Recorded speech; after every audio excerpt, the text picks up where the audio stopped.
Morning, students. Today's topic is desert ecosystem. So, in the last topic, we studied about the forest ecosystem and grassland ecosystem. आज हम desserts के बारे में पढ़ेंगे. Desert में किस प्रकार का इकोसिस्टम होता है. Okay.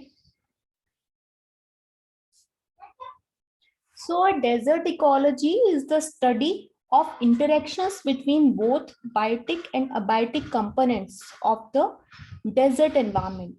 So as we know that desert is an arid region, एक सूखा प्रदेश होता है which are associated with the warm temperatures.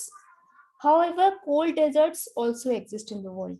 But mostly जितने भी deserts होते हैं वहाँ पर बहुत ही warm temperature होता है और arid region होता है. सब चीज सूखा सूखा सा होता है. Plants और animals वगैरह बहुत कम होते हैं. ग्रीनरी नहीं होती है वहाँ पर. सैंड ड्यून्स होते हैं. कैमल्स जो होते हैं वो वहाँ का मेन एनिमल होता है. Ship of desert. Okay. So a desert ecosystem is defined by the interaction between the organisms population, the climate in which they live, and any other non-living influences of the habitat. Deserts can be found in every continent, with the largest being located in Antarctica. सबसे बड़ा desert जो है वो Antarctica में है and इसका जो total area है that is 5.5 million square meals. The Arctic, north Africa and middle east. Among all the terrestrial ecosystems, deserts are very typical landforms due to their unique ecological conditions. तो जितने भी अभी तक हमने ecosystem पढ़े हैं, चाहे वो फॉरेस्ट इकोसिस्टम था, ग्रासलैंड इकोसिस्टम था, तो उसमें सबसे जो टिपिकल लैंड फॉर्म होता है, यूनिक इकोलॉजिकल कंडीशंस होती हैं, वो डेजर्ट इकोसिस्टम में ही होती हैं. Desert and near desert areas cover nearly 1/3 of the land surface of the total globe का, पूरी पृथ्वी का 1/3 भाग जो है वो डेजर्ट और डेजर्ट जैसे एरिया का ही है. वहां पे ग्रीनरी नहीं है. Deserts alone covers about 1/7 of the land surface. So here these are the pictures of Arctica desert and North African desert.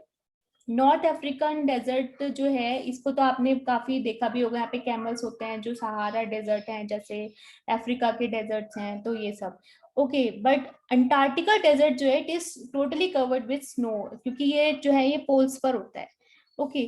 We तो यहाँ पे बेसिकली ये वाला जो है this is a cold desert और ये वाला है this is a warm desert. We normally call deserts as sand seas और oceans of sands. So most of the major deserts areas are like, तो कौन कौन से मेन डेजर्ट्स हैं जिनके बारे में आपने सुना है. इसमें एक है Sahara, Arabian desert, Kalahari, Gobi desert का आपने नाम सुना होगा. इसी में आता है आपका डेजर्ट ऑफ ऑस्ट्रेलिया भी आता है. Okay. So all lie between 10 to 30 degree north और साउथ ऑफ द इक्वेटर. तो ये आपकी पिक्चर जो है it is showing the Sahara desert. ये अरेबिया में अरब कंट्री में, आपको पता है सऊदी अरेबिया में है Sahara desert. Okay.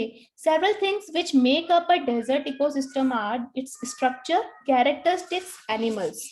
The ecosystem is dependent upon the type of desert. Temperate deserts also referred as the cold desert or hot or subtropical deserts. Hot deserts and cold deserts have different kinds of ecosystems. However, despite being very difficult, the two kinds of deserts have a few similarities. Okay, तो उसमें similarity भी है कुछ desserts में और कुछ differences भी हैं. Let us firstly discuss about the similarities. तो similarities of temperate and subtropical deserts. Both get fewer than 10 inches of rain annually. Dry air is found in both kinds of biomes. Both have harsh living conditions that impact people or animal living over there. Plants have adapted to having less water and harsher temperature. तो plants जो है बहुत ही, क्योंकि वहां पे पानी होता ही नहीं है पहली बात तो डेजर्ट्स में, और क्योंकि टेम्परेचर भी इतना ज्यादा होता है तो वहाँ का वेजिटेशन बहुत ही कम होता है. और उसी तरीके के प्लांट्स वहां पर होते हैं जो इस तरीके के क्लाइमेट को अडॉप्ट कर पाए. ओके, जैसे कि कैक्टस वगैरह. Animals have adapted to the conditions as far as energy, food consumption, storage of that particular food energy, and when to get out and to be active. जैसे कि camel है तो as we know that it stores water and food for 45 days. तो उसी तरीके का plant और animals जो वहाँ पे फ्लोरा एंड फौना है, उनका जो अडेप्टेशन प्रोसेस है वो वहाँ के क्लाइमेट के अकॉर्डिंग ही होता है. Then the biotic and abiotic components. In general, deserts are made up of a number of abiotic components. जैसे कि वहाँ पे सैंड मिलेगा. अबायोटिक कंपोनेंट में जैसे कि नॉर्मली हम सॉइल पढ़ रहे थे, एयर, मॉइस्ट एयर वगैरह पढ़ते, लेकिन यहाँ पर क्या है, सैंड है, लैक ऑफ मॉइस्चर है, हॉट टेम्परेचर्स है, ये यहाँ के अबायोटिक कंपोनेंट है डेजर्ट इकोसिस्टम के. ओके. और जो बायोटिक कंपोनेंट है वहां पे इसके जो भी जिस प्रकार की वहां पे वनस्पति पाई जाती है, प्लांट्स हैं और एनिमल्स यानी कि कैमल्स वगैरह, उसके बारे में है. However there are a number of factors that affect deserts, okay, which include living things such as plants and animals. Now let us discuss about various characteristics of deserts. Deserts are characterized by the following ecological factors. First is the sandy soil and a rocky substratum. Second is scanty rainfall, बहुत ही कम rainfall होता है वहाँ पे, high evaporation rate होता है, water cycle जो होता है वो उतना फ्रिक्वेंट, इतने अच्छे से मेंटेन नहीं होता है, हॉट एंड कोल्ड वेदर होता है, जैसे कि जब समर्स होते हैं तो बहुत ही हाई टेम्परेचर होता है, और विंटर्स में भी जो है, जो वहाँ पे नाइट्स वगैरह भी होती है तो वो भी बहुत कोल्ड होती है. Previously prevailing wind action, poor soil moisture and water resources. Geomorphology of deserts. Deserts are created by changes in climate and accumulation of sand and any other rock face. So basically desertification जो है, it is also something which is happening over the period of time because of deforestation and other reasons. But there are some natural deserts which have been ever existed in the world since a very long period of time. Lands cover 10 to 20% of the deserts. Okay, so the sand जो है वो desert में, sorry, that is not land, that is sand. So the sands cover 10 to 20% of the deserts. The rest of the land consists mostly the gravels, boulders, mountains, and various types of soils. Now let us discuss about the temperatures which prevail in deserts.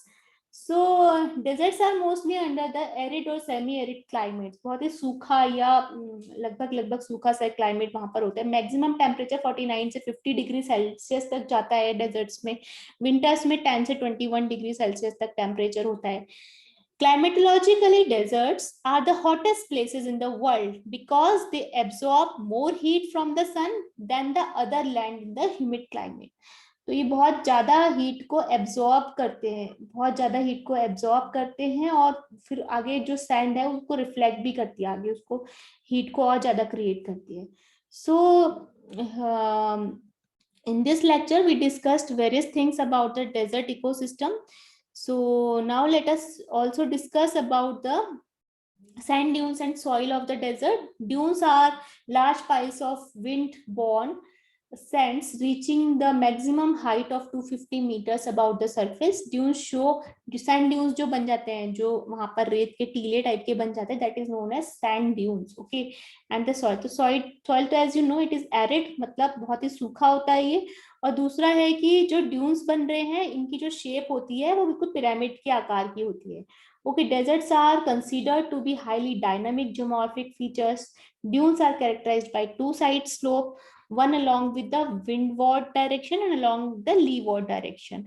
Soil in desert regions are generally fertile, but lacks soil moisture to encourage the growth plants. Soil जो होती है desert region में वो fertile तो होती है, लेकिन क्योंकि वहाँ पे water की availability नहीं है और soil में moisture नहीं है, lack of moisture की वजह से वो इतना ज्यादा वहाँ पे plant growth नहीं हो पाती है. ओके, टेम्परेचर हमने इसका डिस्कस कर ही लिया है. Now we will discuss about the rainfall over the desert. Deserts में रेनफॉल एज वी नो कि बहुत ही कम होती है, इरेगुलर रेनफॉल होती है, less than 250 millimetre per year. Very high evaporation rate होता है इसका, 20 times the annual precipitation. Low relative humidity and cloud cover होता है. Most of the deserts receive less than 200 millimetre rainfall per year. However, the amount of rainfall may vary greatly from year to year. Water availability की बात अगर हम करें deserts में, another controlling factor is in desert is the availability of water. Only in some depressions very little water may exist. Soil moisture is a rare feature. even in little soil moisture which is present over there due to hot climate and prevailing winds, it will be evaporated quickly. अगर थोड़ा सा भी वहां पे moisture आता है rainfall की वजह से, तो क्या होगा, वो बहुत ही जल्दी इवेपोरेट हो जाता है, क्योंकि इवेपोरेशन रेट बहुत हाई होता है, बहुत ज्यादा हॉटनेस की वजह से, बहुत ज्यादा गर्मी होने की वजह से. The drainage system is made up of the dried streams called arroyos. वहां पे जो ड्रेनेज सिस्टम है वो एक ड्राइड स्ट्रीम की तरह से होता है, इनको एरोइज एरोइज कहते हैं, क्योंकि वहां पर वाटर है ही नहीं, इसलिए ड्राइड स्ट्रीम्स होती हैं. They run down the mountain and cut away the land, carrying deposits of gravel rock and sand to the bottom. तो वहां पे जो ड्रेनेज सिस्टम है उसके अंदर भी क्या है कि वहां माउंटेन से कट डाउन होके जो बने हुआ लैंड है, और उसके अंदर भी क्या होता है, खाली ग्रेवल रॉक, छोटे छोटे रॉक के पीसेस, और बॉटम में यही सब होता है, सैंड्स वगैरह भरी होती है, वाटर तो होता ही नहीं है क्योंकि वहां पे. Okay, so that's it about today's lecture students. Thank you very much for your patient.